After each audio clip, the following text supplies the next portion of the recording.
I'm podcast award winner Hank Davis, and I've launched over 36 podcasts in my 17 plus years of podcasting. And this time I'm talking about 5 podcast launch mistakes and how to avoid them. Number 1, spur of the moment.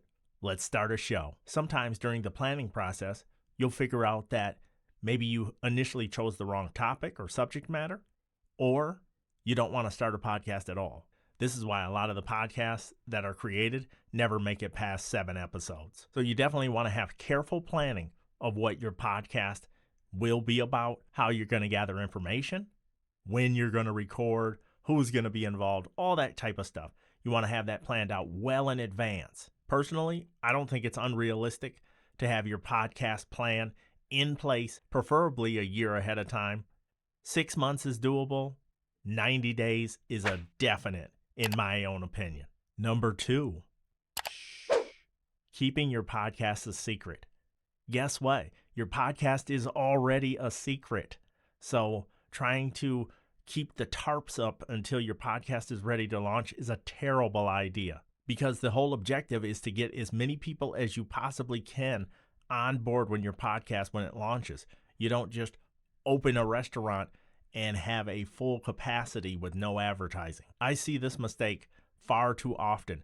People put on the parameters of like a hardware manufacturer who's making R&D top secret equipment. Therefore, they need to keep a secret. You, however, want as many people in the world to find out about it as humanly possible. During the process of sharing your idea with other people, you might find out some key information that can help shape the overall show. And all along the way, you want to be garnering attention. You want to start to be the go-to person, whether it's a television series, whether it's a book, or some specific subject matter.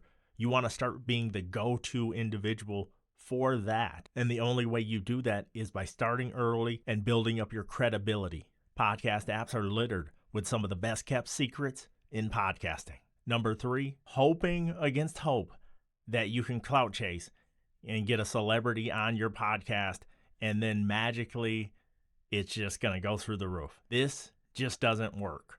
I've interviewed celebrities, I've interacted with celebrities, and you know what kind of bump they give to my podcast? 0. Because on your podcast, you are the draw, not them. Usually people don't experience a bump when you're interviewing somebody famous, but even if you do, those people are less likely to stick around because they're coming there for them and not you. You need to make it the other way around. You need to add value to your guest if you're going to have a guest. So you need to already build your audience as much as humanly possible prior to launching in order to add value to them, instead of hoping against hope that somehow they're going to be able to pull in big numbers and then all those people are going to magically stay with you.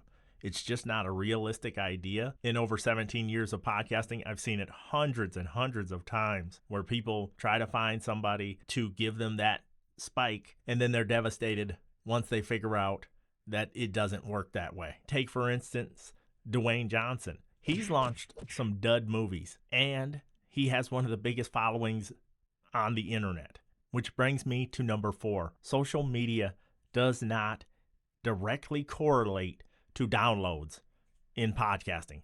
It doesn't work that way. So in the past, when I've competed against other shows on a specific television series, I was focusing on the podcast. They're focusing on building their vanity metrics like social media, Twitter, Facebook page, and all that.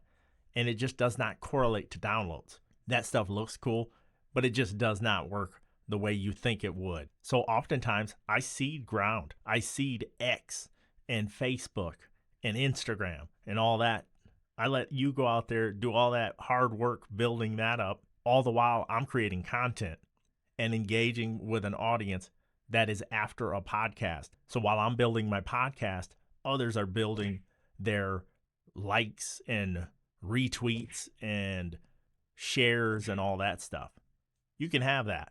I'll take the downloads. Recently, I started a Podcast Gear newsletter, and it's a free monthly newsletter that'll keep you up to date on all the latest gear that's been released, Link in the description. It's an easy way to keep up on devices as they launch or sometimes before they launch. Channel members get the exclusive video version, so consider becoming a channel member today. And number 5, create your own mechanism for communicating with your audience.